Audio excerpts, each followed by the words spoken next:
अब तो linear equation में हमने चार कंडीशन को देखा और लीनियर फंक्शन क्या होता है उसको भी देखा। अब लीनियर इक्वेशन में हमें जो भी ग्राफ दिया रहेगा तो हम आइडेंटिफाई कर लेंगे किस क्वाड्रेंट में बनेगा, और क्या बोलते हैं, अगर कोई इक्वेशन दिया हो तो उसका ग्राफ किस प्रकार से बनेगा, और कोई ग्राफ दिया हो तो इसका इक्वेशन किस प्रकार से बनेगा, ये सब हम उससे कर लेंगे।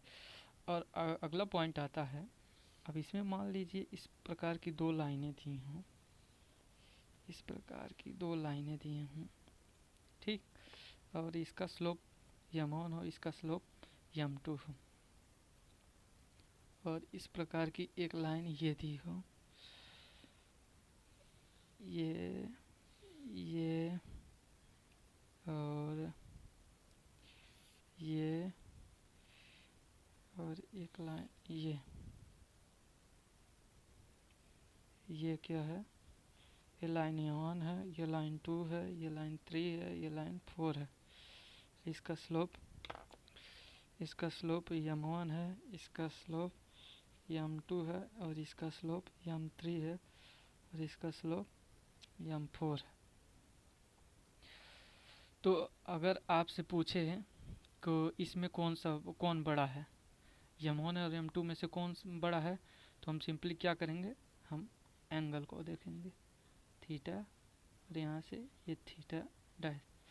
तो देखिए इसमें कौन कम है, थीटा सबसे कम है, दिख रहा है ये थीटा डैश बड़ा है, यानी कि ये निगेटिव होगा और ये पॉजिटिव है। तो यहाँ से क्या निकला, m1 is greater than m2।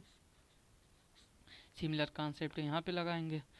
तो अगर हम पहले वाले का इसका हम थीटा निकालें, ये थीटा इसका यहाँ पे बन रहा है, और अगर इसका हम निकालें ये L3 का, ये थीटा ऐसे बन रहा है, और इसका अगर हम निकालें तो ये कुछ ऐसे बन रहा है, और इसका निकालें कुछ ऐसे बन रहा है।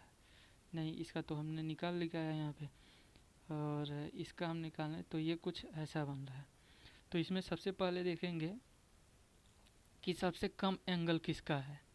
सबसे कम एंगल L1 का है, सबसे कम एंगल L1 का है। यानी कि अगर इसमें हमें क्या बोलते घटते क्रम में अगर हमें इसे व्यक्त करना हो, यानी कि डिसेंडिंग ऑर्डर में हमें व्यक्त करना हो, इसे लिखना हो, तो हम क्या लिखेंगे, पहले m1 को लिखेंगे क्योंकि m1 सबसे बड़ा है। डिसेंडिंग ऑर्डर यानी कि घटते क्रम में हम लिख रहे हैं तो m1 सबसे ग्रेटर है। उसके बाद से कौन है, उसके बाद से देखिए, उसके बाद से m1 सबसे ग्रेटर है, और उसके बाद से जिसका सबसे ज़्यादा एंगल रहेगा वो बड़ा होगा, जिसका सबसे ज़्यादा एंगल रहेगा वो बड़ा होगा। जैसे कि m4 है, m4 वैसे भी हम ले, अगर ऐसे आपको नहीं समझ में आएगा तो आप tan थीटा ले लीजिएगा और थीटा की वैल्यू सबसे ज़्यादा रख के चेक कर लीजिएगा, यानी कि जिसका कोण सबसे ज़्यादा होगा वो इन दोनों से, तो m3 और m2 से ये बड़ा ही होगा। तो यानी कि यहाँ पे हम क्या लिखेंगे, m4, और m4 से छोटा कौन होगा, m4 से छोटा m3 होगा। क्यों, क्योंकि देखिए इसका एंगल कंपैरिजन में इसके एंगल से ज़्यादा है। इसके एंगल L2 का में जो स्लोप बन रहा है और L3 में जो स्लोप बन रहा है, यानी कि L3 वाला स्लोप ज़्यादा है कंपेयर टू L2 के, यानी कि ये क्या होगा, तब ये इसमें कहाँ गया, इसमें L3 का स्लोप ज़्यादा है। एक मिनट चेक करते हैं इसमें किसका स्लोप ज़्यादा है। यहाँ पे देखिए m3 का स्लोप ज़्यादा है किसके, m2 की अपेक्षा ज़्यादा है। तो ये क्या हो जाएगा m3, और लास्ट में सबसे कम कौन होगा, सबसे कम L2 यानी कि m2 होगा। अगर ये नहीं समझ में आ रहा है तो सिंपली आप क्या कर दिए, ये क्या बोलते हैं, यहाँ पे देखिए tan थीटा रख लीजिए। tan थीटा अगर 90 डिग्री से कम रहे तो ये तो मालूम ही है कि पॉजिटिव है, यानी कि ये सबसे बड़ा होगा।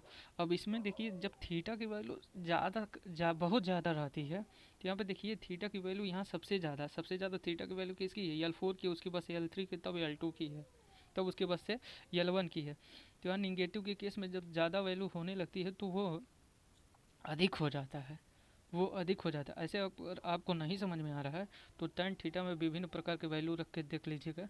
जैसे 135 डिग्री, 160 डिग्री, 180 डिग्री और 150 डिग्री रख के आप देख सकते हैं। तो उसमें आपको ये आइडिया मिल जाएगा कि ये किस प्रकार से लिखा गया हो। अगर आपको ऐसे में लिखना रहे तो इसी प्रकार से आप कर सकते हैं, यानी कि यम1 पहले हो जाएगा और यम1 सबसे अधिक, फिर उसके बाद से यम2 है, फिर उसके यम4 है, फिर उसके बाद यम3 है, उसके बाद से यम2 है। फिर से अगेन मैं ये कह रहा हूँ कि अगर आपको ये समझ में नहीं आया तो tan थीटा की वैल्यू रख के आप इसको विजुअलाइज कर सकते हैं। ठीक, लीनियर फंक्शन के लिए इतना ही काफ़ी है, इतना आप लोग सीख लिए तो आप अच्छी तरह से लीनियर फंक्शन का ग्राफ और उस पर आए हुए प्रॉब्लम को सॉल्व कर सकते हैं।